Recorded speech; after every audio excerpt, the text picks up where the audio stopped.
People don't give a crap about how you solve their problem. You've confirmed things that we were considering but not sure about, and now you've broken it down to perfect detail, and now we're like, it's so much clearer in our minds of what direction we need to take. The market is coming after you. There's new offers getting pushed in. You've got to be faster. You've got to beat everyone. Walking out of here, I'm going to walk out a different man that believes more in himself. If I believe 100K a month is possible, my brain will seek for things in the environment to find solutions to get to 100K. I'd say my main takeaway was speed to lead and getting a proper setting infrastructure. And this was like really valuable. Our understanding of urgency can't be working in weeks and months.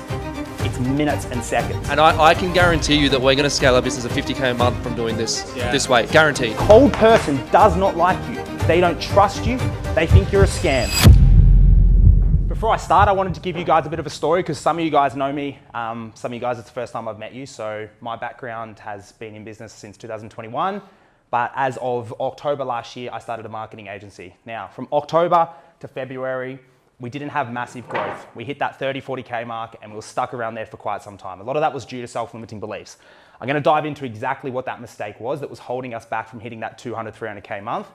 But the real growth and the reason I'm here and the value that I want to give was from the end of February to where I am now. We were able to sign 65 high ticket clients on a 10K package in 90 days. I'm gonna break down exactly the strategy from going cold to sold in 7 days. Now, for some of you guys, you push the organic, you push all of that, you YouTube, social proof and everything like that, which is amazing. And all of that stuff is great and it works really, really well. But this strategy is like putting fire onto the business. It's not to take away from what you're doing. It's not to take away from organic. Organic is incredible. That's what I'm pushing now. This is my new thing that I'm moving into. YouTube, social media. But there's a point in our life where we don't have the capacity to be filming all the time. There's a point in our life where we can't constantly be putting out YouTube videos. And we'll invest hours and hours and hours into creating this content to be able to funnel people into what we're doing. But we can put the same energy into one ad and pump that out to a cold audience and get massive, massive growth. So I'm gonna break down the 10 topics of what I think is required to take a customer from cold to sold in 7 days. I'm gonna go through some stories about what I've done and I'm gonna ask you guys some questions and just get some feedback. So the first thing I want to touch on is urgency. Why do we think urgency is so important and why have I put urgency as number one before going into anything else? So all of us basically said the same thing, right? Success loves speed. How many of us are actually implementing that with absolute conviction every single day? How many of us wake up every single day and know that we actually do that? Because it's one thing to say that, it's one thing to believe that. It's very easy. I could ask you guys questions about all of this stuff and every single one of you would have an answer. We all know the answer, but it's about implementing that. So how do we create that urgency inside of us? The anxiety from not taking action. That's how it has to be. You gotta wake up with this fire inside of you, this uneasy, settling feeling that you've gotta get it done. You just have to get it done. Because you've gotta test 100 different things. Things don't work. You've gotta adapt, you've gotta try. The market is coming after you. There's new offers getting pushed in. You've got to be faster. You've got to beat everyone. And I truly believe the most important metric for success is the time frame between someone getting an idea and them implementing that. How many of us have spoken to someone in the past and we've said to them, and they've told us about a brilliant idea, their $1 million app, their $1 million startup, and we've seen them 3, 4, 5 weeks later and they haven't done anything? How many times has someone told us about a bit of content or personal brand they want to build or an ad they want to do, and we see them 4 weeks later and they still haven't done it? Our understanding of urgency can't be working in weeks and months. It's minutes and seconds. The moment it comes up to you, you've got to take action on it. Because when you don't, it actually causes stress. Stress and anxiety is lack of inaction. It's not doing the thing you're supposed to do. But on top of that, when you actually act on the thought that comes to your mind, you go, I need to do this, you get it done, it removes that. You don't have to think about that anymore. So now you can have creativity for other things, the most important things. And if we get stuck in this mental masturbation, when we're always wondering what to do next and not taking that next step, we always lose our creativity. So I wanted to start on urgency because none of it matters. If we can't create that level of urgency, there's no point in me even going through any of this because you won't do anything about it. Right? It's very easy to come here today, to listen, to feel motivated, all this dopamine, everyone's around you, winners, get fired up, and we do nothing about it. What's the point? Why be here? Go to the gym. Go have some coffee. Why waste your time? Unless you're gonna take this stuff and implement it, right? Just act on it. That's the best thing. It's just a click of the fingers. That's how I do it. It's a click of the fingers. An idea comes up, you just gotta get it done, right? And that is what success loves. So I wanted to break that down. The next thing I want to go into is organic versus cold. I know some of you guys briefly, so I know a bit of a mixture in backgrounds, and I know there's a mixture of organic people here. I know guys that have big social media, big YouTubes, and you've got a lot of your traffic and everything from there. And often when we move into cold, we treat it as the same. We treat a cold customer like they're an organic person who's come through our YouTube and that they already know us, like us, and trust us. That's not how the game works. A cold person does not like you. They don't trust you. They think you're a scam. They have no reason to believe into you. So the approach we have for organic versus cold is completely different. We have to have a different mindset, right? Organic is amazing and it's going to warm these cold people up, but you don't need it. I grew my agency. I've signed over 100 clients with I have no YouTube. My social media was very limited. My algorithm was screwed, under 1,000 views, very out of engaged audience. Signed 100 clients, right? You don't need the organic strategy. I'm not taking away from it. It's incredible. They go hand in hand. But you can get someone from cold to sold in 7 days by taking the customer through a journey. It's through a process, right? A process of them discovering who you are. Then they have to buy into what you're about, your vision, and then they have to become hyper aware of their problem. Because not everyone thinks the problem's serious enough, right? Depending on what you're selling, if you're selling financial advice, fitness advice, a lot of these people don't realize how big of a problem they have.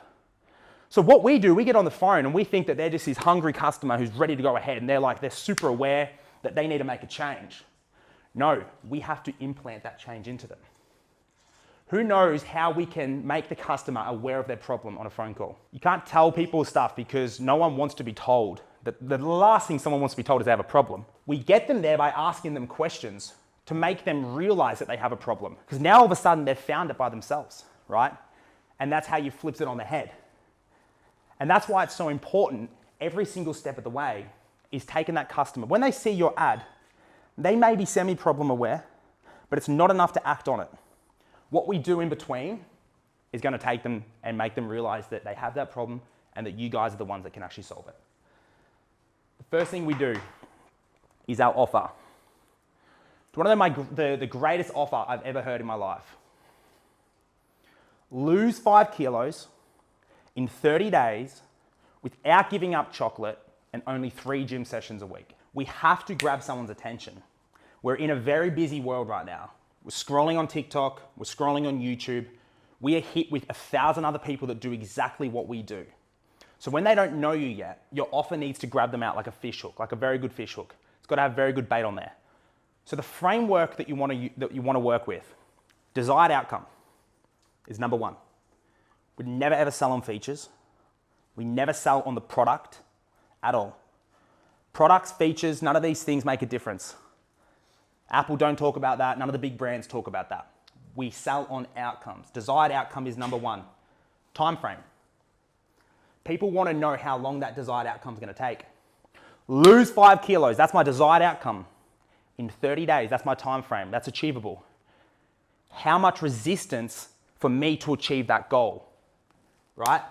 Lose 5 kilos in 30 days without giving up. That's the resistance. What am I getting? How long is it taking? How hard is it for me to get there? And then we can add a risk reversal on top of that. Like Domino's Pizza. Get your pizza in 30 minutes or less, or you don't pay. Those types of offers work to a cold audience because they haven't warmed up to you yet. Now, the offer actually means nothing. The offer that assigned me the most clients, I have one offer that has had over 300-400 phone calls. How many people actually bought that offer up on the phone call? None. No one ever asked it. No one ever said, I want that in a contract. No one ever said, can you tell me more about that offer and the time frame and everything like that? Because they don't. But even if they did, let's say one person out of 50 clients actually tries to hold you to that. It doesn't matter. Because of all the extra revenue we've generated from having such an amazing offer, it's worth one person if they ever hold you to that and say, well, I didn't hit that, I followed that, now I need my refund. So that's why it's so important that we need to understand our avatar. We need to understand exactly who we're working with and what do they want. Because I've wasted over $100,000 on ads from having the wrong offer. Because the offer didn't speak to anyone. It wasn't their desired outcome. I knew what my market wanted, yet I promised them something different that they didn't actually care about. So we need to invest in learning about what they want, right? And that is why it's so important. The next thing is your ad. How many people here do personal brand and content? Put your hands up. How many hours have you guys spent on filming different content, posting YouTube and stuff? Yeah? With the hope to get some clients and give a bit of value out? So we're all willing to invest into that, right? So why do we create an ad and put half a day into it and no thought, not even half a day, an hour? And an ad can last us for 4 months, 5 months. We will invest into organic content and we'll film an hour YouTube multiple times and post all these reels. But for this, we'll write a very generic ad and do it in a podcast studio like every other creator here. So when the person sees that, they're like, oh, it's just another podcast studio ad with some crappy, unthought of copy. This here, I've used 2 ads, 2 bodies, right, in 8 months to sign 100 clients, 2 ads. Do you think it's worth investing a bit of time into a good ad? So what is a good ad? What is the metrics which actually determine an ad to be good? How do we start out? Who knows how we should start out an ad? Calling out the avatar. Calling out the avatar? So that's a hook. The hook is your offer, your market. For me, my first market was air conditioning clients. Their desired outcome was 5 ducted installs. I gave them a time frame. Aircon business owners, I guarantee I can book you 5 ducteds per week in the next 6 months. If I can't, I'll give you $5,000 for wasting your time, risk reversal. Just because you get leads on an ad, it doesn't mean it's a good ad. We had 1,000 leads across multiple ads that generated 0 sales. So we spent $150,000 on ads to generate 100 high ticket clients. 100 of those clients come from $50,000 worth of ads, meaning $100,000 generated 0 sales. But they generated a lot of leads. So it's very easy to think that we've created a good ad because it's generating leads. But what do we need an ad to do? As you just said, we need it to stir up emotion inside of someone. People don't make decisions based on the fact that, oh, that just sounds good. They need to be taken to a place of pain and then taken to their desired outcome. So how do we get there? We start off by, we know our market, don't we? Because we've researched our offer. So at this point, we know who they are. So we know the problems they're facing. So we start our ad off by speaking directly into those problems, right? If you're a fitness, let's say your offer's fitness. You wake up every morning, you look in the mirror, you're not happy, your co-workers don't respect you, you're struggling to get dates, you're always overeating, you're always feeling crap, you've got the brain fog, you've tried everything, you're watching podcasts, you've got David Goggins on, you're listening to Jocko Willink, you're listening to the podcast, but nothing seems to work. You don't know where to start. Your gym membership, you don't use it, right? That's speaking into the things that they've probably gone through, right? And now you're an authority because you understand them. So now they're listening to you. But now you also need to think about what promises have they been given before in the industry and it didn't work out. Because everyone has a self-limiting belief. So when they see your ad, it's not enough to just speak to those problems because they've already tried someone who's tried to sell them on that. So for instance, when I'm running my recent ad, I say, you've probably tried a marketing agency. They've probably given you a bunch of leads before and said that was really good because the lead cost was good. So I tapped on the fact that I know you've worked with a marketing agency. I know you've worked with leads, but I know leads don't matter. Booked jobs matter. So that's why I called that out, because it's hypnotic speaking.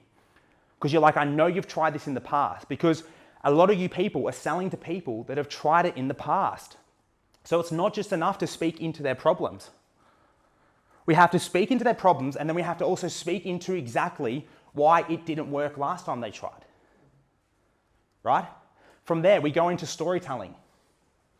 They don't know you yet. They don't like you. You're just another idiot on the internet. You're another scam, trying to scam them out of their money. So how do we remove that? We tell them a story. So it's pretty important to have some form of story before you start doing something in business, because before you're trying to teach someone something, you should have a story to go with it. And if you don't have a story, you need to put more reps in to develop a story and then leverage that. So you've spoken to them, you've called them out with a good offer at that point. You've guaranteed them their desired outcome in the time frame that you reverse the risk. Now you're speaking to their problems, told them why it didn't work out last time, and now we tell them a story. This is what gets them to start creating an emotional connection with you. Because most likely your story starts with, I was where you were, right? Who do we want to work with? People that understand us and get us. Why don't a lot of people that come from poor families get along with kids that come from rich families? They don't get us. What do we communicate about? We didn't have the same childhoods. That's why belief systems are so important. That's why if you meet someone and they believe in the same political views as you, you connect straight away. If you both eat steak, you probably become best friends because you have the same belief systems. So when you start to say to the client, I get it. I was exactly where you were. I tried this. That removes now, they don't feel like an idiot because you also were an idiot. And now you've taken ownership, humility, and said, I also was an idiot until I found this solution, right? So we go through and we tell the story. And then through that story, if we have testimonials at this point, we share how that story also shaped other people, right? So at this point, they're very aware of their problem because you've spoken about it and you've stirred it up inside of them. You've gone into your storytelling now, they're liking you, they're starting to warm up and trust you. Now this is why I think an ad should be 3 minutes. How the heck can you do this in 1 minute? You can't do this in 1 minute, right? So at this point, they're building trust with you. You're telling them a story, you're showing through testimonials what you've been able to do. And a lot of people now think that you would just dive into this incredible solution and just spend the next minute and a half on the solution. What happens when we talk about our solution too much? Does anyone know what happens in the dynamic when we focus too much on our solution? Has anyone ever read Building a Brand Story? When we focus on our solution, we become the hero in our own story. Oh, I can do this. I've got my thing does this, and can you lose this weight? And I've lost that weight, and it can do all these amazing features and cool things. And they might go, that's really cool. But all of a sudden, you've taken the spotlight. You become the hero. They might respect it. They might even put their details down, but they're not moved by it, right? So how do we get them to be moved? We focus very little on the solution, and we triple down on the desired outcome. It's called future pacing. Who's familiar with future pacing? Yeah, telling them what they're going to get from it. Like, imagine if you took this move or you made this move and then you got this thing that you wanted. Like framing in their mind that they already have it and stirring an emotion of what that actually feels like to have that outcome. Yeah, exactly. So we've created the emotion inside of them that they've got a problem from the start and they've felt that uneasy feeling. We've built the trust and authority, and now we take them to the promised land. Imagine this, you wake up and you've got the bicep vein. People respect you, you're strong. You can lift up stuff now, you feel good, you've got brain clarity. You're eating healthy, you've got all the energy. You've just started dating a new girl, she respects you and she looks up to you. How does that feel? What is that feeling like? I want you to imagine yourself 6 months from now. You've done the program, you've put the work in, you've got the results. How do you show up to work? How do you show up with your friends? Who's your new circle? And now we get taking them to that place with that emotion. Because we're not selling on solutions and features. No one cares. People don't give a crap about how you solve their problem. Not one crap. They just want it solved. They couldn't care less. It doesn't matter how we get there. They care about how long it takes me to get there and where am I getting to. And when we stop focusing on our solution and start focusing on that, that's what moves people, right? That's what creates action inside of them and urgency. Because what's the worst thing we want someone to do on a sales call? I need to think about it. Who's ever had I need to think about it? Just a few. Yesterday. A few. Why do you think people need to think about it?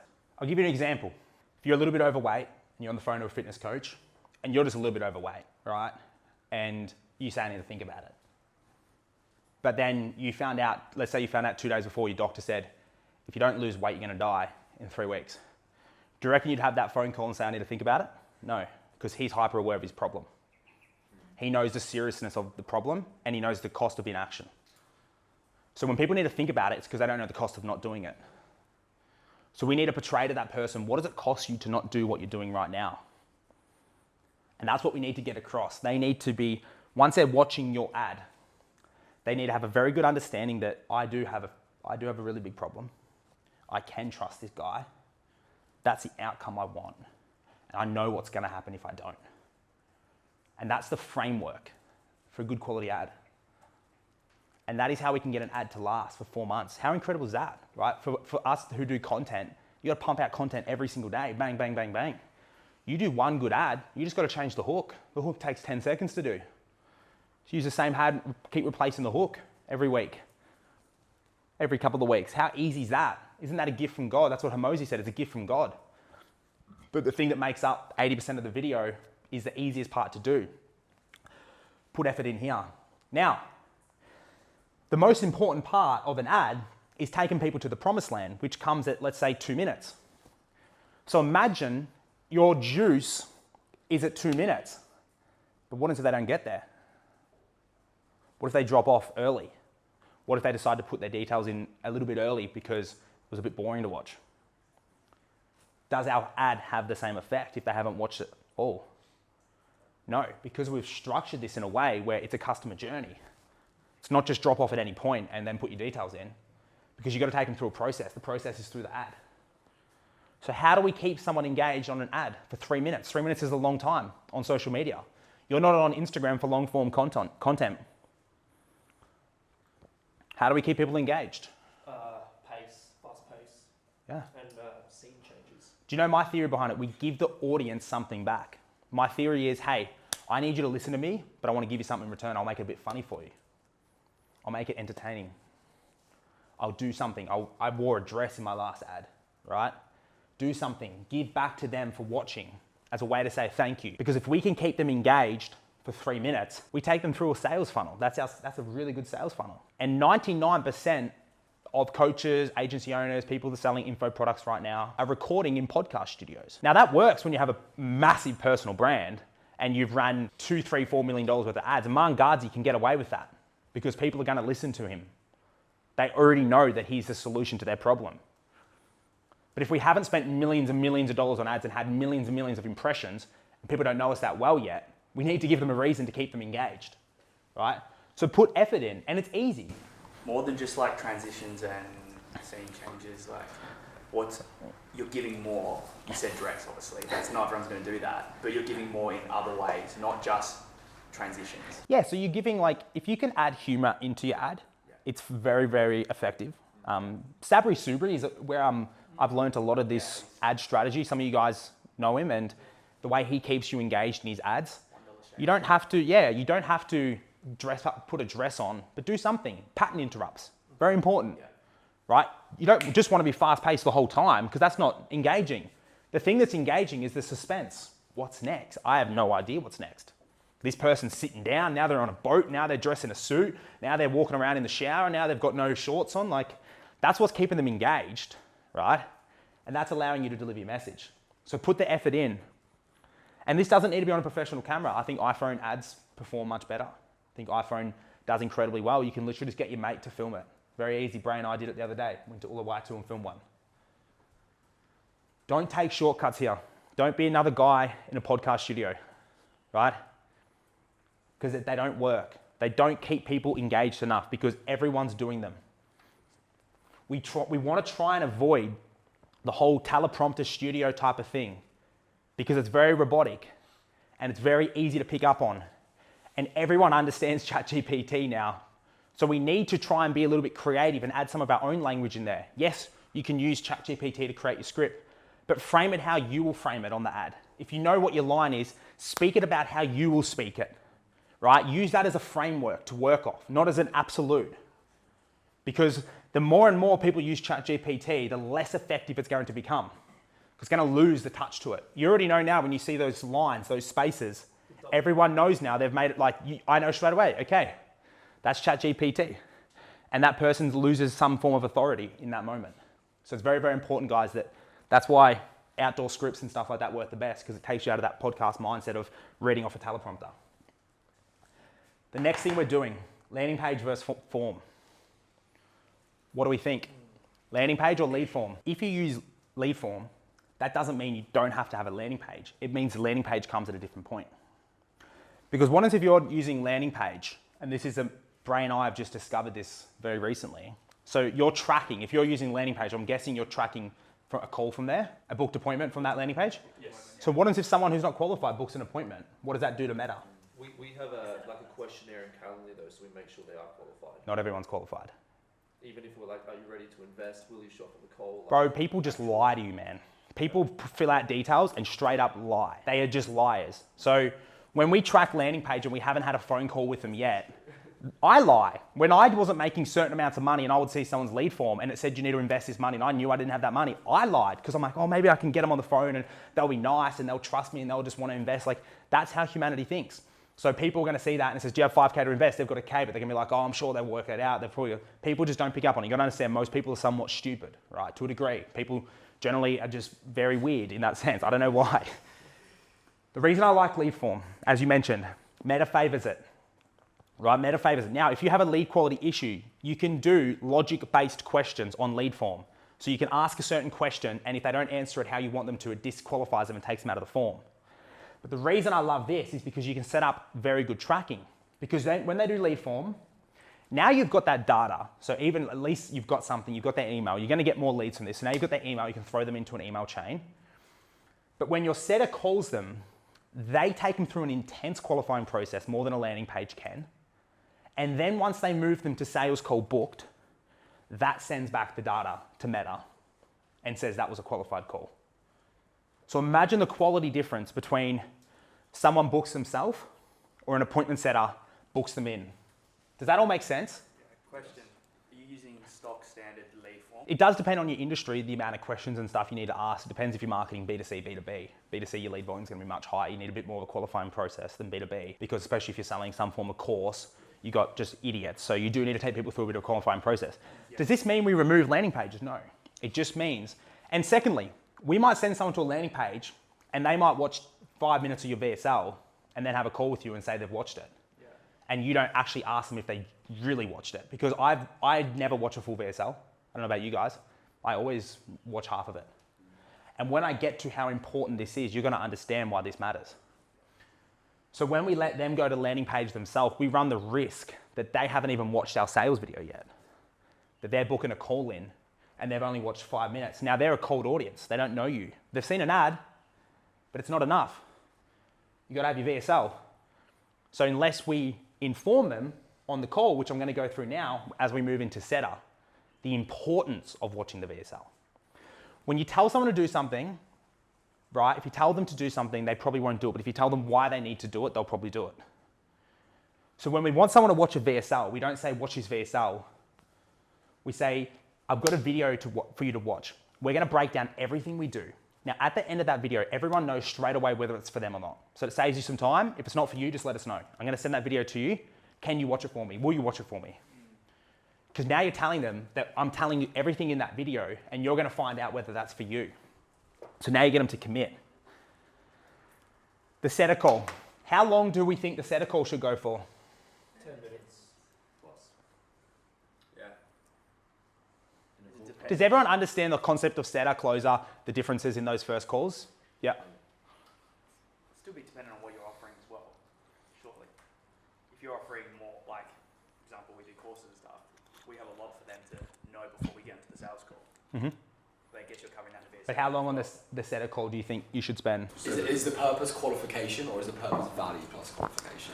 Yeah. The purpose is for them to love you. Because what's the worst thing that can ever happen? A no-show. Why do we get no-shows? They're not invested enough. They're not aware of the problem. They don't think you're the best solution. And they probably didn't like you that much. You probably weren't that friendly on the phone. What happens if your show-up rate goes from 50% to 65%? Does that mean 15% more sales? Is that how the numbers work? Nah. No. Means double. Yeah. Isn't that an important metric to take serious, your show-up rate? An extra 15% doubles your business. We would sit there and go, I need to double my business and try all these things, but all we have to do is increase our show-up rate. So how do we get there? The setup. The setter call is so important. In that call, it's not about telling the customer anything. It's about asking them questions. We talk for 5% of the time, and we let them talk for 95% of the time. If someone calls me up and they've got a really good offer and a cold call, and it's like something I would have done, but if they talk too much, I'll say at the end, I'm not signing up because you didn't even let me talk. Doesn't matter how much I want it, because I don't want to work with that person. There's nothing more annoying than someone getting on the phone and just speaking nonstop to you. There's nothing more frustrating. So it doesn't matter about time, but you got to make sure that they feel like they're speaking. You know, you need to extend it, right? Because after this call, they need to be very fired up for the next call. And they need to be 100% committed that they're going to watch your VSL and they're going to show up. So we go through and we ask very intelligent questions. What's a good question that we could ask? What stood out about my video that got you to take action? That's going to start making them think deep. Everyone asks, why do you want to do this? I like to ask certain questions that are thought-provoking. When you get on the phone, I don't say is now a good time, because that requires no mental strain. Yep, that required no bandwidth. If I say now is a bad time, people don't just throw no's out there. People will throw a yes, just without even realizing it, but to say a no, it requires thought. So that's why I say is now a bad time to speak, because I have to think about that. So we want to make sure we ask questions that get them thinking. If I say, why do you want to go? Why do you want to do something like this? That's a very numb question. They've probably been asked that 100 times, and they're going to be very robotic. They don't have to think about that. Well, I mean, I'm pretty broke and I just need to make some more money. That's how they're going to answer it. But when you say what stood out to you in the video, they're going to remember your direct response copywriting that you're speaking to them. They're going to go, the way you're speaking to me about being stuck in the same position and not making progress, and I just feel, because it's going to take them back to that emotional place. Because you're asking them what stood out about the video created emotion. When we have an emotional change inside of our stomach, it creates a memory, right? That's how memories are formed, through a change in emotional state. So when you ask that question and it brings them back there, it recreates the same emotions inside of them. So now all of a sudden they're aware of their problem. Now they're back into they know they have the problem. So that's the most important question. We go through and we ask them certain things. Why is now the right time to start? I ask a lot of the same questions on this call that I ask on this call, because they forget about it. For me, they're practically the same, but I just don't talk about the outcome here. How do we get people to stop saying they need to think about it? Well, we pre-handled that earlier on, right? And I'm going to go into that exactly here in the close, how to get rid of every objection. Who knows? You know, a lot of people say you need a contact in the first 5 minutes, right? That's what they say, 100 times more likely to get onto them, 21 times more likely to qualify, 4 to 5 times more likely. I think the difference between 1 minute with 30 seconds and 5 minutes is 5 minutes and 5 days. Because how quick do we get off our phone? I don't like the metric 5 minutes. I use it sometimes, but I try to avoid it. It should be 30 seconds if it's during work hours. Have a notification, your appointment setter, have a notification. Moment a lead comes through, if you can, call them right in that second. Because what is required for someone to take action? Well, there is an impulse line that humans have. Above is action, below, it's not important. When they first see your ad, it's taken them above this line. So when they put their details in, that's where they are. But the moment it goes 5 minutes, their parents send them a crappy message, they come down here. Their girlfriend says something, they come down here. Something else gets in the way, they're down here. All of a sudden, they're back here. Now your ad took this person from here to there, but your delay of action and how slow you were to get onto that person is moving the effectiveness of your ad. You might as well not have the ad because they've forgotten already. Do you know how many people have said, I forgot your ad because it was too long? I promise you, they won't remember your ad. The longer you leave it, they'll completely forget. So get them while they're up here. Call them within 1 minute. They'll appreciate it because you're faster than everyone else. But it's not even about that. It's the fact that they're above this line. So now it's your job to keep pushing them up. Because between the setter call and closer call, you need them up there because in that 48-hour period, they're coming down. And we need them to be above this line at all times or they're never going to say yes. You can't make a decision if you're below that line. So when life's getting in the way and they're coming down here, you need to make sure, that's why we only book 48 hours max in advance. Between this, no, that's max. You say my system doesn't allow that. Now, every now and then, someone's going to give you with a fucking just a real excuse that's actually legit. Maybe they've got something on, they're traveling. Cool, I understand not 99% of people do it. The odd person won't be able to do it, that's totally fine. But we need to book them in as quick as possible. Same day, best case scenario. Next day, second best scenario. 48 hours, worst case scenario. You don't want to do outside of that.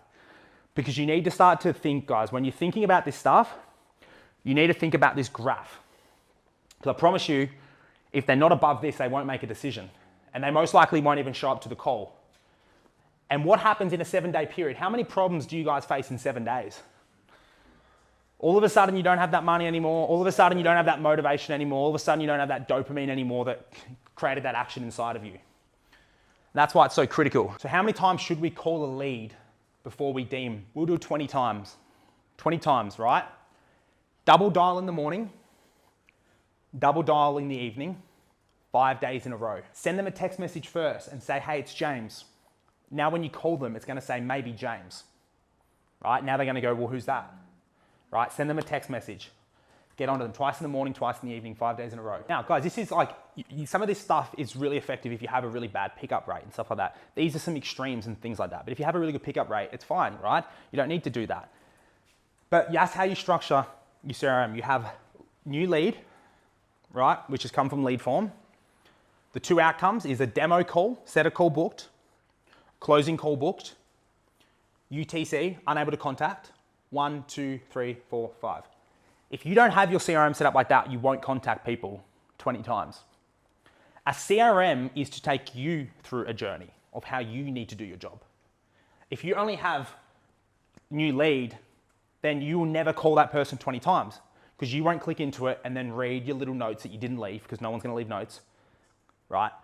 So make it as easy as possible for you so you can follow that process. Set your CRM up correctly. Go through 5 in a row. It's the most effective way. With the set a call, did you implement that after you tried to not have a set a call and found benefits from that? Yeah, so when we first launched, we didn't have any structure. Mariah over there, who's been very quiet, she's come on as a partner and our sales manager, and she brought all of this into the business. So she's been doing this for 6 years. So from here, at the end of that call, our only job is to get, by the way, from here to there is where the customer gets sold. That is where the selling happens. They need to come to that last call, and I'll tell you why, because and guys, some of you guys are gonna be against this, but I personally don't believe video calls and Zoom calls are the most effective way.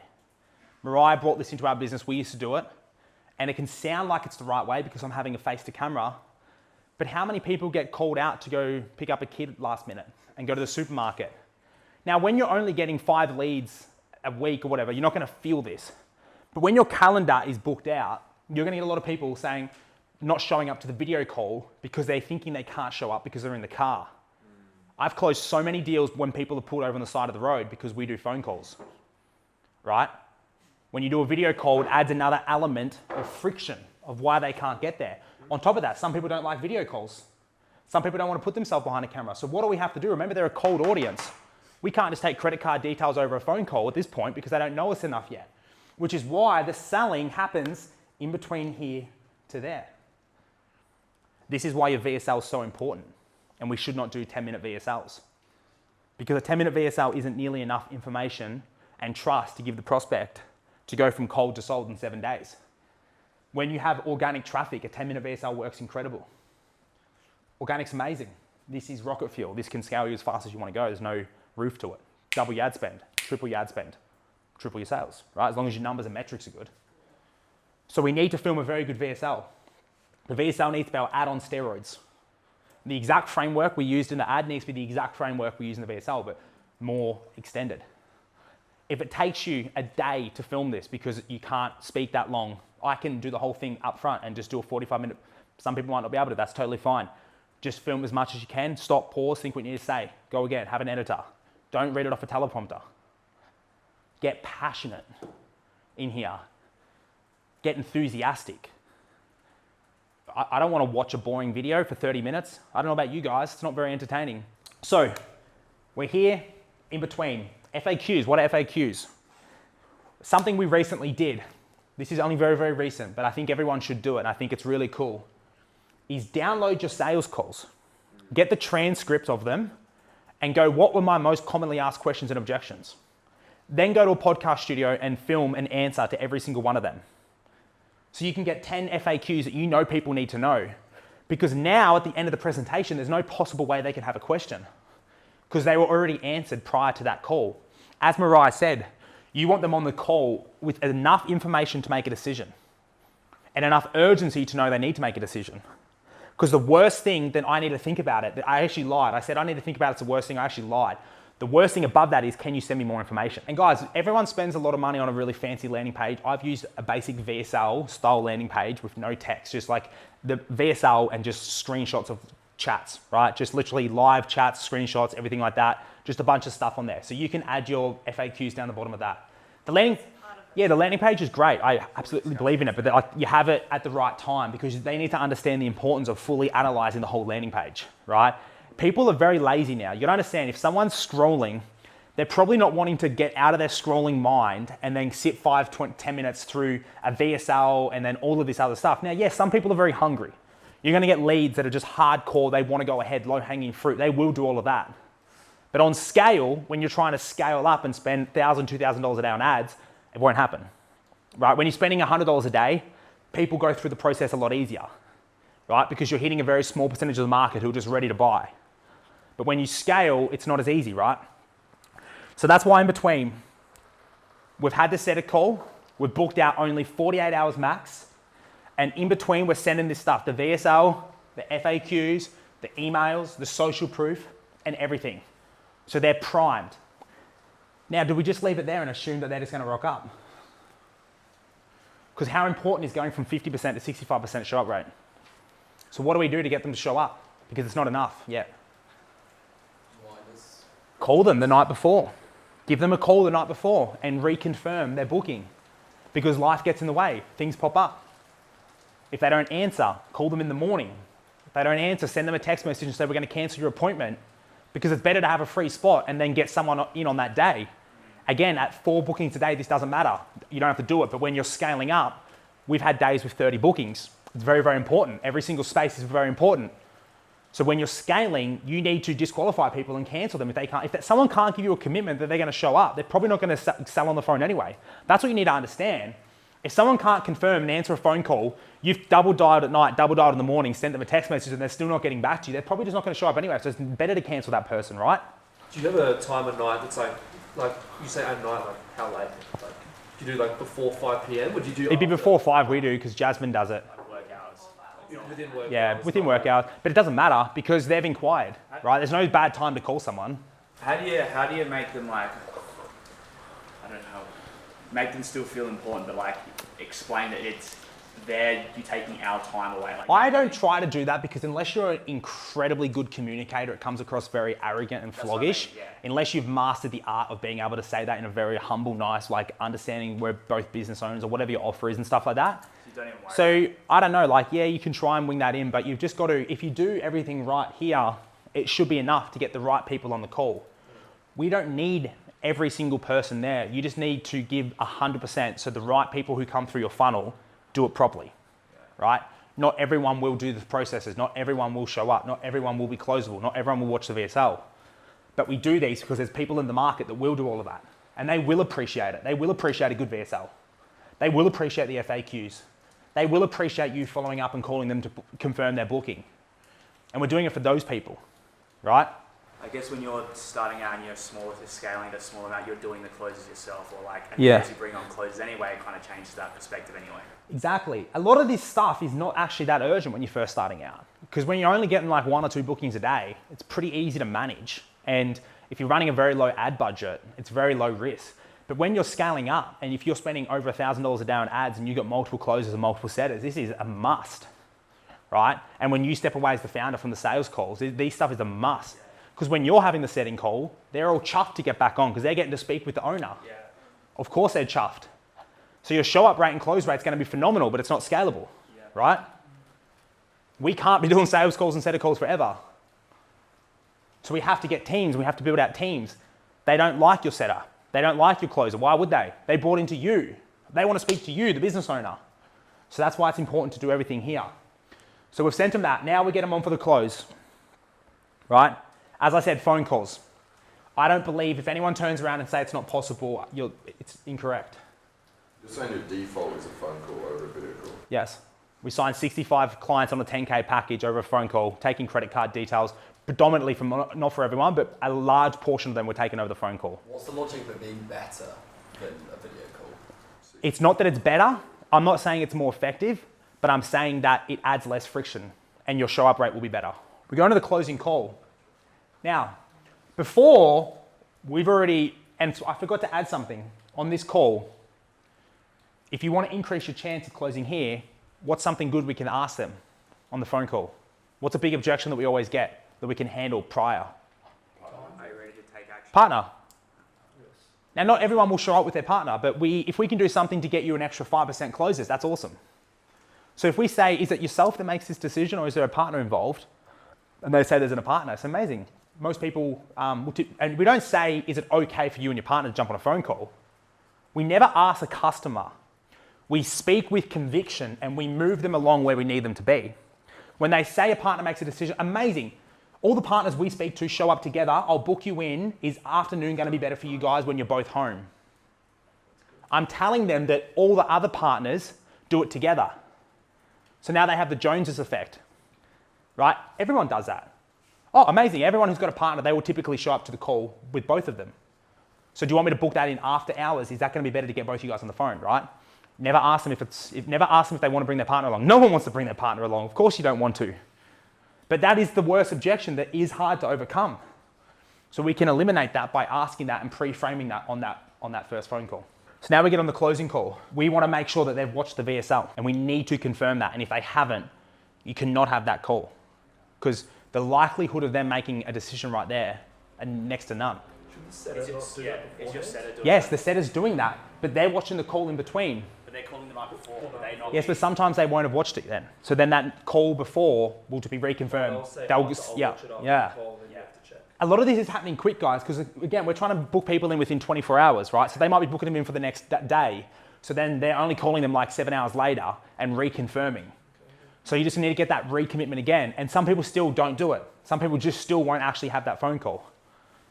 So we need to make sure when we get onto that last call that they've watched the VSL and that they've gone through all of that because that removes the element of needing information. You've sent them 6 emails, you've given away testimonials, all of this value, everything like that, and they've watched the video. They are ripe and ready to make a decision. And if they haven't, do you reschedule them on the call live or do you Yes. go to the setter? Reschedule them, or you can send them to the setter. But we'll just you better just reschedule them on the phone call because every extra step is a probability that they will fall off the train. Right? Because all we're doing is holding on to our dear life to keep them above here. That's all we're doing. We're surfing a wave at all times to try and keep it above here. And every single thing that adds a layer of probability of them coming below here is a chance for them to fall off and lose interest, right? So we go into the closing call. We have to just shut up on those calls, right? There's nothing people love to talk about more than themselves, than their problems. That's the thing that people, rather than talking about their good things, people rather talking about their problems. That's great for us. It's great for closers. The best thing you want is someone to open up about their problems.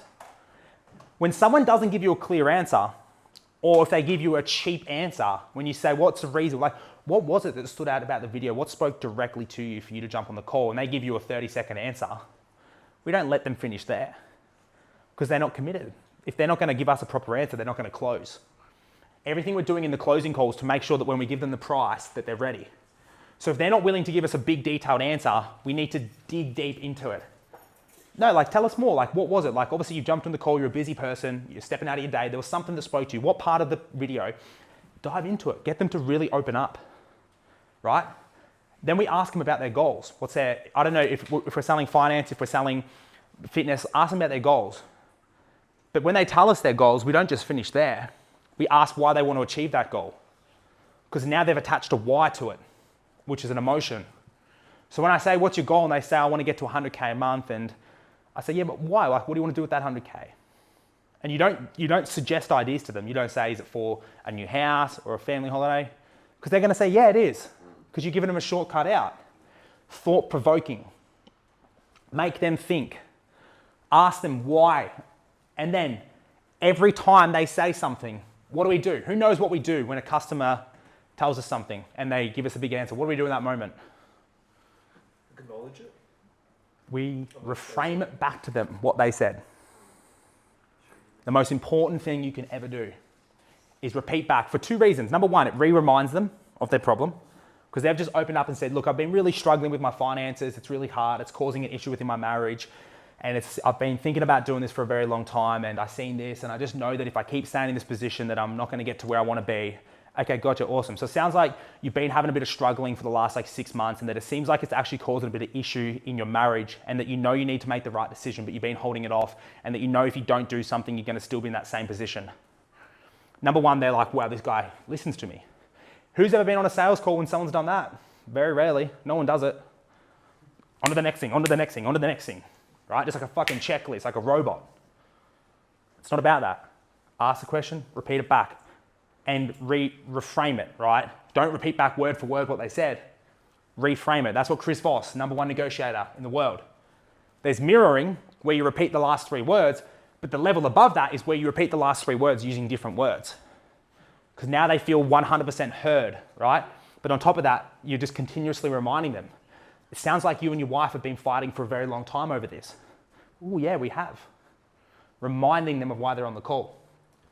Taking them through that process, asking them what motivated them, ask them if they've tried something like this before, because now they're going to hit you with an objection, right? They might turn around and go, I have. Why didn't it work out? So now they're answering their objection that happens at the end. When they say it didn't work out because the mentor wasn't really good and he didn't really teach me anything, you can handle that so at the end, he doesn't have that fear there anymore. Because if someone's tried your program before with someone else, because a lot of the time they will, and if it didn't work out, you need to remove that out of their brain. So we do that by asking them why it didn't work out, finding out why, and then being able to re-inform them of why that mistake won't happen again. Russell Brunson talks about it, hypnotic reversal. I know you've tried this in the past. I know you've worked with a mentor, but I want you to forget about all the times it didn't work. I want you to forget about when you tried this and you didn't get the results because you didn't have the right support. You didn't have the right system. It wasn't your fault. Now I want you to think about when it does work. I want you to think about when you do follow the correct program, you do have the right people in your life and you do get the results. I want you to think about that. You're telling them to forget about the times it didn't work and to remember the times it does work. That removes that possibility of that objection coming at the end. Does anything change with scalability, obviously, like from closing yourself to having a closer? The founder's always going to close more, unless you're just a shit closer and then you've got a really good closer. For sure, some people want to speak to the founder, but if you've got really good salespeople, they typically should be able to navigate that. And depending on what your offer is, because if you're the founder and you're still involved, then you just leverage that and go, look, I know he's not on the call now, but when you sign with us, not if you sign, when you sign with us, you will have a call with him. Yeah, that's what I was going to ask. Right? Offer, like, you can speak to the founder. Like, for sure. I think most of you guys at some extent, there's probably very little people here that sell something where they're not going to have a communication with the client. Yeah. I don't think anyone's doing that. So yes, you would say that to them if they want to speak to someone. So we've gone through, we've asked them what motivated them, we've asked them what their goals was, and then we've asked them why that's their goals. Then when they tell us, we say, what are we going to do with that? Ask them, let's say, right, after this program, you've done really, really well, it's worked out. What does that life look like for you? Get them to start moving into that place, into that future, and to start explaining to you how it is. Oh, it's amazing, I've learned to trade and I finally can quit my job and it's really good and I'm living around the world. Amazing, where would you live? There, what? Oh, amazing. Keep digging into it, keep taking them to that place, right? We go through that. We want to make sure that they don't hit us with the most common objection. I need to think about it. So that's why we ask them one simple question, which removes that possibility. Why is now the right time to do something like this? Why not put it off for another 3 months? You know, I've just been putting this off for a very long time. Okay, and what would happen if you put it off for another 3 months? Like, where do you think you'll get to? So now you've taken them to the cost of inaction. And now if they try to tell you they need to think about it, we can circle back and go, sure, James, but I know you mentioned earlier that you've been thinking about it for the last 6 months. Do you think if you had done something back then, you'd be in a better position now? What will happen if you keep doing the same cycle and repeating the same behaviors and not taking action? You said that if you did this for another 3 months, that you would possibly lose your marriage or whatever it is, right? Through the closing call, you're collecting ammo, right? You're collecting bullets in the chamber. Because when they come back to you with their lies, because they do, they just lie to you straight up. You've got a bunch of ammo and you're using the things that they said against them. The only way you get ammo is by asking questions.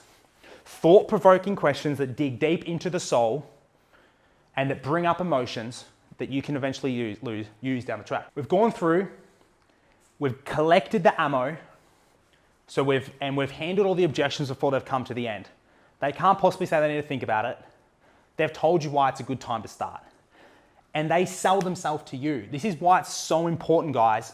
The first thing I say on the phone call is, hey, I'm just going to give you a bit of a... And by the way, when you get on the phone, you never just want to be some like these pussy guys who get on there and be like, how are you? How's your day? All of this stuff. And you forget why you're on there. When you start asking them how their day is and diving into a lot of that, you think you're building rapport, you're bringing them down there, right? We're business owners. Get on the phone and direct and command respect on that call. Of course, yeah, hey, how are you? Amazing, awesome. Look, I'm gonna give you a bit of a breakdown, what to expect over the next 30 minutes. It's gonna go really quick because you're gonna be having a really good time, but I promise if you ask the right questions, you're gonna get a lot out of this call. So I just wanna first start off by asking you exactly what your current situation is, where you're at and everything like that. Now, if I think that I can help you, I'll go into details about what we do. If I don't think I can help you, I'll just let you know from the start. Sound good? What do they do now? Do you know how many people have come to me at the end of a call and said, can you help me?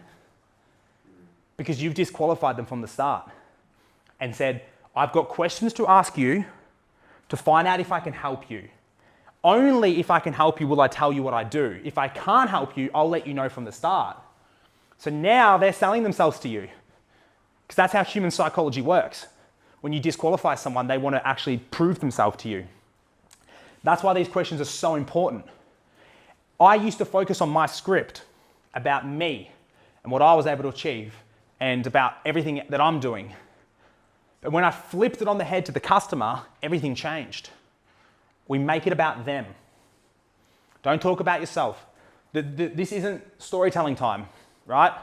You've done storytelling already. They've just spent an hour consuming stuff about you. Now it's about them. Make it about them. Don't focus on yourself. Don't share all your stories. It's very easy to go, yeah, man, I was doing this. It becomes about us again. We never want to take the customer off them and bring it to us. So always focusing on them and their desired outcome. Now, you've gone through all of this. You get the close. They say yes. But have you got the close yet if they say yes? So what do most people do? I think Mariah even does this still. They send out an invoice. Now, will you be able to take credit card every time over the phone? No.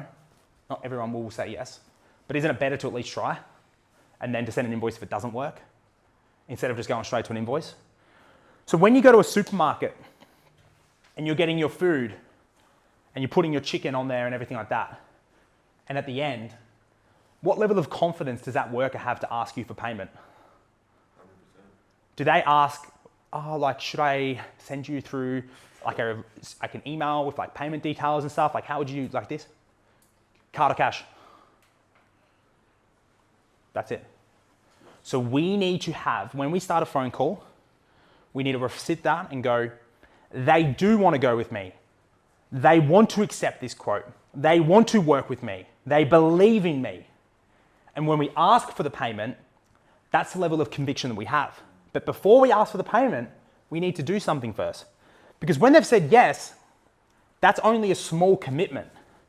Now, how many of you guys have said yes to something and then pulled out because you haven't really done much? But if you say yes and then you do a little bit of work, it's a little bit harder to pull out, right? Because you made a bit of a commitment. So you start to take them through the onboarding process. So for me, my onboarding process is a group chat, onboarding call booked, they share details into group chat. So before I ask for payment, I get them to start doing work. I don't do it for them. I say, I'm making a group chat now. Can you do a few things for me? And I do it slowly. Can I get you to pop your business name in there for me? Pause. Let them write it out. Cool. And I'll get you to pop your email in there for me now. Pause. Let them write it out. Take them through a process. Awesome. Can I get you to put your logo in there for me now? It's somewhere on the phone. Awesome. Just get that up for us. Stop silent. Let them get it. Let them scroll through their phone. If it takes them 5 minutes, let them work. Make a commitment. Now, you want to start holding their hand and moving them to the next station, right? We're always grabbing their hand, moving them along. So we book them in for their onboarding call. We already keep assuming that they're going ahead, but we're taking control of the situation. So we go, cool, I'm going to book you in for your onboarding. We'll get you booked in today. Create urgency. Show them you're urgent. They'll respect that and they'll start being more urgent. Right? You don't want to send them a link and say, do your onboarding in a week. You do it there. But now they've committed to something because they've done work. They feel like an idiot because they've said yes and now started working.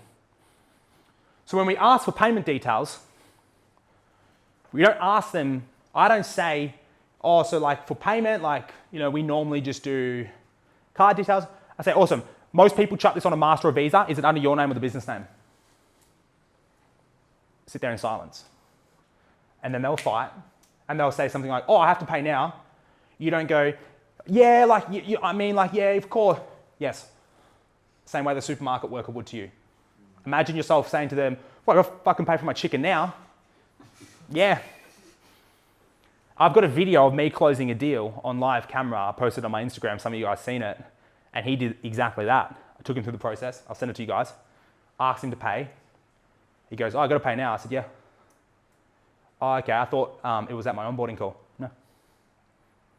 Oh, okay. And then I've got to pay the remaining because I do 50% and then 50% once we go live. He goes, oh, and then the remaining 50% after 30 days. No. Just like that. Don't have the fucking fear in your eyes of having to justify your answer. Does a fucking supermarket worker justify why you have to pay now? Or do they just tell you to pay? Don't justify your decisions because they'll smell that like a shark smelling blood. And they'll be out of there quicker, right? One word answers. If they say, yeah, no, yes. And sit in silence. I used to do door-to-door sales, right? Charity. And I would say to people, I would say, cool. Most people just chuck that on Master or Visa card. Did you want to go and get your card for me? I'd go like that. Do you want to go and grab your card for me? And then I put my head back down on my iPad. I've sat there in 1 to 2 minutes with people just staring at me like this. And I'll just start filling out details and then they'll just walk off. The level of conviction and confidence, it's contagious. It rubs off on side of them. They can't help but take action. They can't help it. It's a side effect of your confidence. Sit there in silence. I had a video call. Was it with you? And you were next to me? And I hit the guy up for money and, oh no, I was objection handling. And he sat there and I said something, I can't remember what it was. And I'm staring at him on camera. This is when we used to do video calls like this. And we stared at each other in the eye for 25 seconds. It was the longest experience of my life. I'm like shaking. First one to talk loses. He spoke, he lost, right? We have to stay composed. Understand that you're a professional. Professionals take payment. Because when you send them an invoice, their fucking wife calls them up. What do you mean you're on a call? What do you mean you're buying some crypto course? And then tells them to not do that. And now they're down here and they've blocked you. And you're sitting there wiggling your tail wondering what you've done wrong. Right? Take authority. Command respect by the way you control the situation, by the way you answer questions, right? And we move them along the journey. Imagine yourself at every process holding their hand and moving them along. When I had an air conditioning business, I would say to people, when I would close them with the 3 prices, I'd give them 3 quotes. So I can do this one for 9K, this one's 10, this one's 11. Now out of those 3 brands, which one are you preferring? Then they would tell me, yeah, awesome. Now, obviously you wanted to get this one done sooner rather than later. I did have an availability pop up on Friday. Otherwise I can squeeze you on a Wednesday. The guys will be out there at 7 a.m. Assume at all times. What I was going to ask earlier, what is your... I personally think one offer is really easy to scale. I think it's just like flog the hell out of one offer until you can, and then get multiple offers. Because when you have multiple offers, it comes multiple serviceability and deliverable. And now you're trying to service different clients who have different offers. So for me, I've scaled to where I am with just one offer. That's it. We don't give them any other choice. Do you offer payment plan? No, we don't. No. But for you, yes, if you're B2C, for sure. Yeah. But yeah, you don't want to, like, all of these things add friction. You don't want them on a payment plan. You want that to be the last case scenario. Like, man, I'm going to have to like absolutely wring my ass to get you this payment plan sorted. I don't normally do it. I'm probably going to have to go and put myself down as a guarantor on there, but I'm happy to do that for you. Like, that needs to be a last case scenario, because most likely when someone wants it on a payment plan, the reason they probably want it on a payment plan is because they have no money. So can they probably get accepted? They will, because I know Mariah does a lot on finance. So yes, it does work. B2C, it's really, really good, right? I know a friend that has a credit card offer where he sets people up with credit cards. Like that stuff's really cool if you have the ability to do that. But that needs to be, these things need to be last choice. Don't let it as an easy way out. If they just say straight away, oh, can I put it on a payment plan? That's just the first objection's not real, by the way. So it's just, what they say, detach from it. It's like, sorry for the women here, you don't listen to what women say a lot of the times because what they say often isn't the same as what they actually want. It's a truth. They'll often say something but want something else. And that's the same as when someone's on a sales call. They're saying something, but it's never the real reason. They want a payment plan, most likely they don't trust in you yet. They're also going to be a better client as well if they're paying you out of their own. Yeah, so if people make if they make a commitment, the best thing is you want someone to follow through your program because it's a testimonial and it's less likely they'll ask for a refund and leave you a bad review. To get people to follow through, get them to make a bigger commitment, right? That's why I moved my offer from 3K a month to 10K for 90 days. Because now they're committed, they'll give me more, right? A lot of people do 3K and they'll just cop it as a loss in business to business, right? So it was like, cool, that wasn't effective. So you get them to make the commitment. So yes, finance, especially B2C, really good option to have it there for sure. I totally agree, but use it as a last ammo. Don't use it as an excuse because you will get to the point where you try to start putting finance deals through and people just fall off the radar and they won't go ahead with it. They won't get approved. Something will get in the way. So let's say they say, I would rather a payment plan. This is a really good story to share with you guys. Our offer was 10K, right? And we would charge 10K up front. And we would get quite a few people that would say, can I do it month to month? 4K per month. So that's $4,000. So I come up with an idea and I said, what if we said to these guys, it's 50% deposit. And then once we build a system, which takes us under a week, then we do the remaining balance. No one ever opted in for the 4K anymore. So was it ever about cash flow? Or was it about getting rid of all the money and not having the trust? Because they're paying, everyone is happy to pay the 5K up front. Yeah.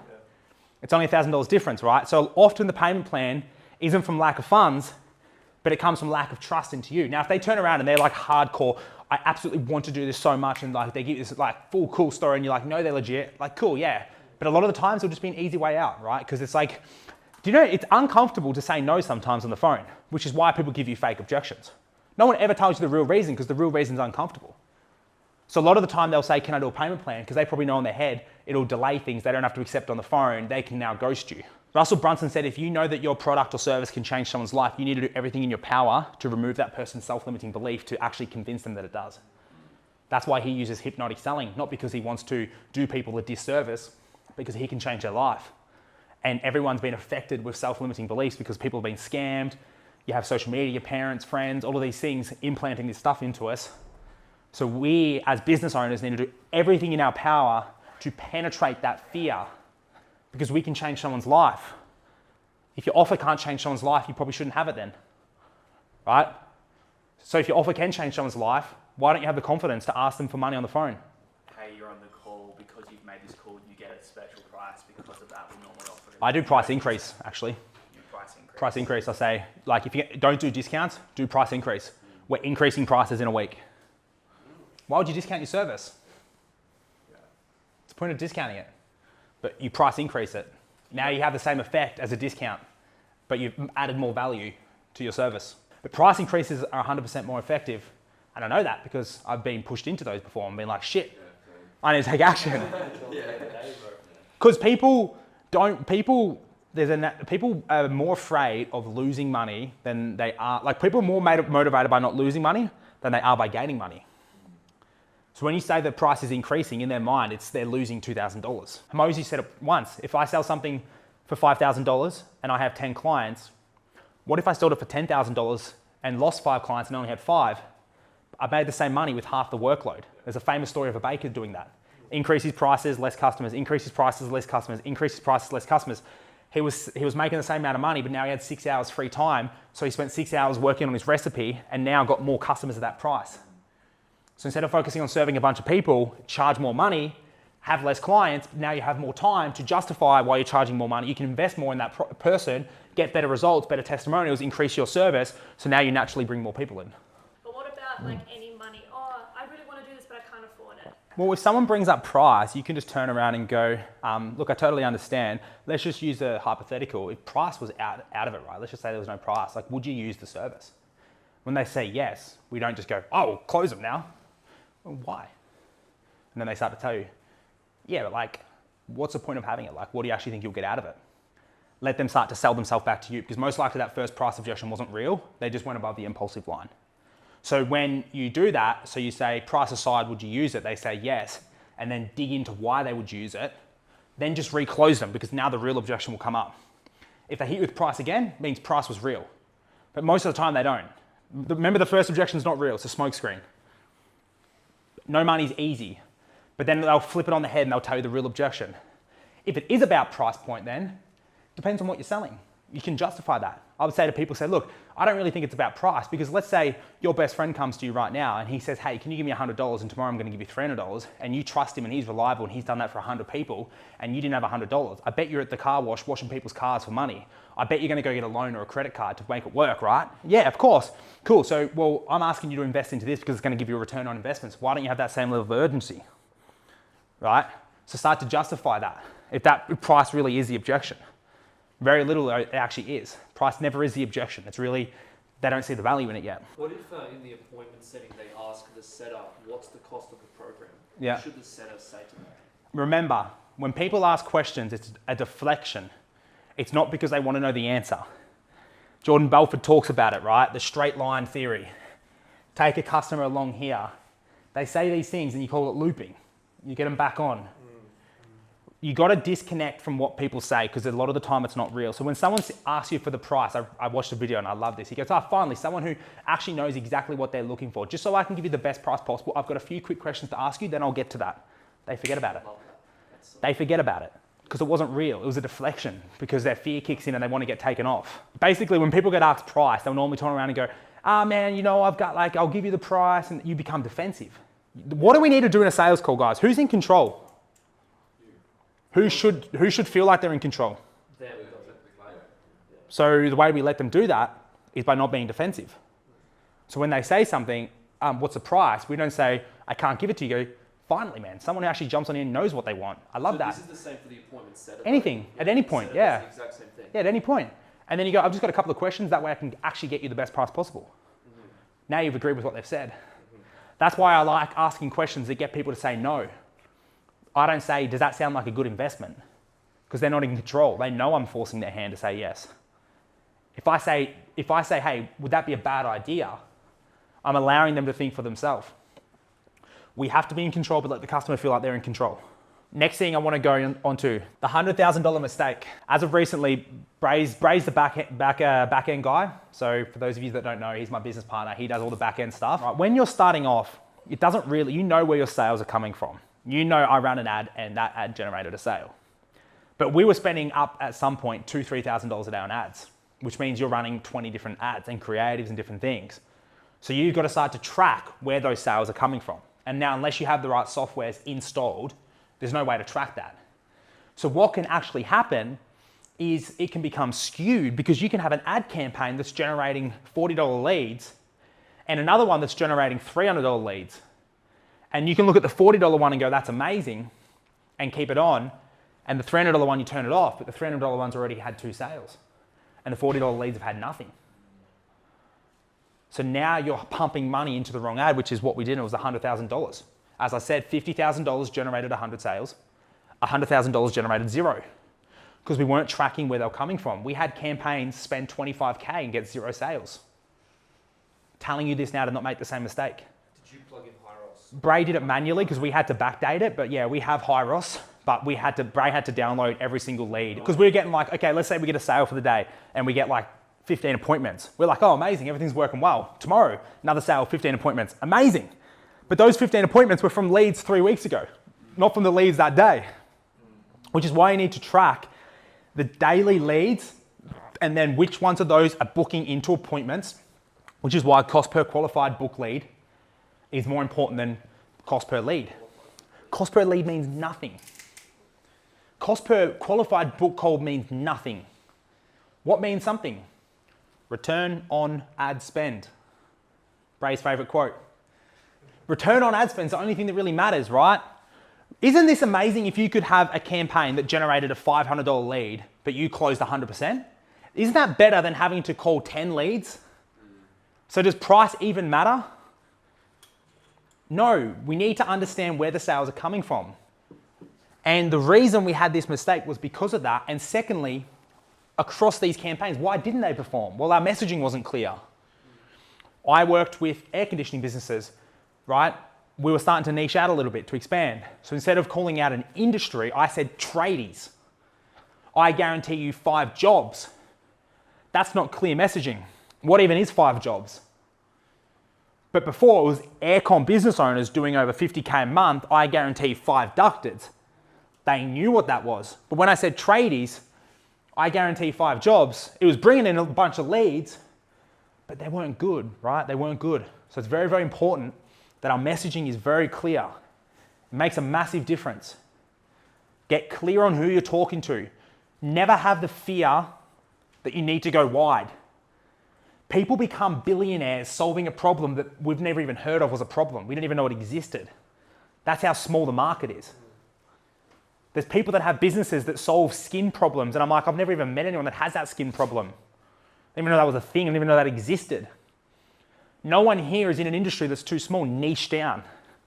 Niche down. Get very, very clear on exactly who you want to go after and lose the fear of needing to target everyone.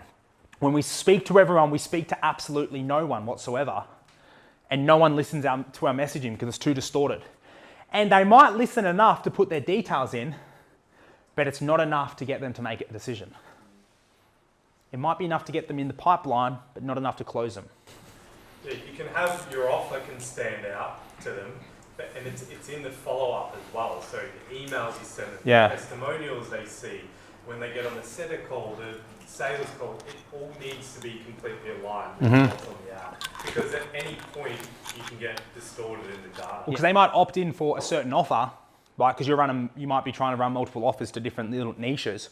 They get opted in for an offer and then get thrown into your email chain, but your email chain has disalignment with that offer. So now they're not getting value that's equal to what they've come in for, right? So that's very, very important. The $160,000 self-limiting belief, that is how much extra money we made at our agency when we removed the self-limiting belief that you couldn't do it. For so long, I was like, there's no way I can scale this agency to $200,000-300K a month. I was like, it's tradies, they don't really give a crap. And we stuck around 30-40K, right? Yes, we added this system, this helped, but this come after the belief system changed. I met a guy in a cafe who was doing $300K a month. I said, what industry? He goes, construction. Clicked, I was like, it's possible. We went from 35K to 170K in 4 weeks. This is why belief matters, guys. And now listen very carefully. When I believe this is possible, my brain will create solutions to find that. If I believe 100K a month is possible, my brain will seek for things in the environment to find solutions to get to 100K. If I believe 500K is possible, my brain will now find information to get me to 500K a month. So that is why belief system is so important. Because when we believe that we can only do here, we will only ever find information equal to that goal. That's why we're capping ourselves. I used to say there's no way I can get people to sign a 3-month contract. I was like, people won't do that. I charge 3K a month. I said, there's no way someone's going to sign a 3-month contract. I used to sell on the fact that there's no locking contract. And I was like, that's hard enough it is to sell on it's hard enough to sell this. But then I went to 10K up front and we sold more. Charge more. Just charge more. Whatever you sell, add an extra $2,000 on it. Because do you know what happens? Let's say I sell something for $10,000. And right now it costs me $2,000 to acquire that. Let's just say $1,000. Let's say it costs me $1,000 to buy that customer. And I sell it for $10,000. Let's say I just increase that to $15,000. And now it's taken me a lot longer to get a customer, but I only spend $3,000 to acquire that customer. And on paper it looks bad because I'm like, well, my customer acquisition costs went from $1,000 to $3,000. But the LTV, we forgot about that. So if you add $6,000 on top of what you do, you've got an extra $6,000 to buy that customer, to go and find him in the market. And then minimize churn rate and get them on again. Exactly. And that's why it's so important to increase that. And because when you charge more, what can you do? You can afford to pay more. What did Dan Kennedy say? Who knows Dan Kennedy? Anyone? He's the godfather of marketing. He said, whoever can spend more to acquire a customer wins. We can't spend more if we don't charge more or if we don't have a really good back-end offer and really good LTV. And we can't scale. If your offer is $1,000 with no back-end upsells or reoccurring, it's nearly impossible to scale. Yes, you'll get a few wins at the start, but you can only do organic on that level of ticket. And you can't do sales calls. Can't do sales calls, you can do payment links. Right? $1,000 is very, very hard to scale. You have no money to spend on ads, no money to spend on setters, no money to spend on closers. It's a great offer if it's organic. But if we're going for here, we need to charge a lot. And all it does, guys, when you charge more, all it does swims through the packs of people you don't want to work with and finds the big sharks at the end, right? That's all it does. It doesn't actually do anything. It just gets rid of the people that are going to ask for a refund. The $500 customer is the one that asks you 100 questions. The more expensive customer are the ones that just send you money because they know the game. They get it. Whoever can spend 5K on something, 6, 7K, most likely understand the laws of business and how society works and functions and operates. Someone who spends $400 most likely has a very broke mentality and doesn't understand that. So that's why it's really important. Remove self-limiting beliefs. And don't just sit here. You can sit here right now and go, I don't have self-limiting beliefs. But don't just stop there. Actually reflect and go, do I? Are you at your goal yet? What's stopping you getting there? Do you truly believe in all your heart and all your might and all your will? Do you have that level of conviction that you believe that nothing can possibly get in the way with me hitting that number? There's not a single thing in the world or universe that can stop me right now from getting there. If you don't have that level of conviction, then you have a self-limiting belief. Right? Because that's how you need to talk and walk. I am the greatest. I can do this. I can do 500K a month. I will do that. I will be fit. I will be strong. I will be the greatest speaker. I will be the strongest in the room. No limiting beliefs there. That's what you need to get to. So it's very easy to come to these things like we all have today and walk away a little bit chuffed and a little bit motivated and to do nothing about it. And just because we're here, it doesn't mean we've just absolutely nailed it and we're urgency, like hardcore going after it, right? We have to truly reflect on what's holding us back. And it's always a belief system. How can you possibly scale big by yourself? You can't. You need A players. How can you attract A players with small thinking? If your goal is to make 50K a month, it's very unlikely you're going to attract very good people. You can do it by yourself, and not to discredit 50K a month. It's amazing. But it'll be by yourself or with an average team of overseas workers. But if your vision is to create $1 million a month, what can you do? You can go and find top A players who want to make 50K a month. Because there's some really good workers, employees, teams that are happy to make 50K a month that you can now sell into your vision. That's why we have to think big. Because the bigger we think, the better people that come attracted to us, right? It's so important. So you have to reflect and go, what do you want? You need to know what you want. You need to get clear. Am I building a business for just myself? Do I want to build teams? If you want to build teams, multiply your thinking right now. If you want to attract gun operators, GMs, the top salespeople. Salespeople aren't flogging off $1,000 offers. The good ones, they're on the 10K offers, right? Because they don't want $100 comms. They want $1,000 comms. So if you ever want to get off sales, you need to make sure your offer is good enough to attract people that can come in and take your position. Because otherwise you're going to get someone shit. Naturally, their close rate's going to go down because it's not you. And if your offer's crap, you're going to get the worst types of salespeople, right? Think big. Think about the people that have achieved heights. You've got to look at them and go, they're not special. You've probably all met people like that before. Billionaires, multi-millionaires. Nothing different. It's a belief system and action. They believe they can do it. They take action on the thing they should. That's it. Simple as that, right? Without data, you're an idiot with an opinion. Track everything. Doesn't seem like it's important, but it's important. It costs $100,000 from not tracking. Track everything. Track your hooks. Track your ads. Track your show up rate. Track your close rate. Just chatting here, these guys are pushing a new offer in Amazon teaching people how to do FBA. Is it FBA? Yeah. So they've just launched that. They've been going for quite some time, but it's been organic up to date. And now they're moving into the strategy of going, I guess, cold to sold in 7 days. And I'd love to just hear some feedback, like what your main takeaways were from here and coming here. One thing that we've definitely realized is that we were very much selling almost basically the same of how we sold to our organics. So our organics is like, yeah, DMs closed, bam, bam, super easy. And we've kind of we have taken that strategy to the phone calls. And we've definitely had people join our academy, but it's more so we definitely need to build that more trust, give education, and the close is like, it's all about them and let's keep going. So in terms of a structure, we're like, I've got plenty of notes. We're very excited to literally implement that over the next few days and see how that performs. Because yeah, we knew there was something, like as you said, we try to track everything and we knew we've had gaps or issues, but we just didn't know where and what exactly. Like as you wrote, without data you're an idiot with an opinion, and we've been saying that. Eric and I are like, what do we do? But we're like, right now it's just us like throwing spaghetti at the wall, and we've done that for too long now we need like, okay, what's actually working? Let's implement that. So thank you. Like you've confirmed where we're going wrong with procedure. Like we're not giving enough information before we're getting to the close call. You've confirmed things that we were considering but not sure about, and now you've broken it down to perfect detail, and now we're like, it's so much clearer in our minds of what direction we need to take. Like you said it all, like we can now see exactly where the gaps are in our funnel. Like it's so obviously clear now, and it's tangible in what we can actually do to improve it. Like it's literally on the whiteboard, we have notes, it's tangible as what we can do to actually fix this. And I can guarantee you that we're going to scale our business to 50K a month from doing this this way. Guaranteed. No doubt at all. My name's Keenan Chapman. I am doing fitness, so coaching clients online. And the biggest takeaway from me, so much, it was so great. But I think the biggest thing is probably realising how important your VSL is.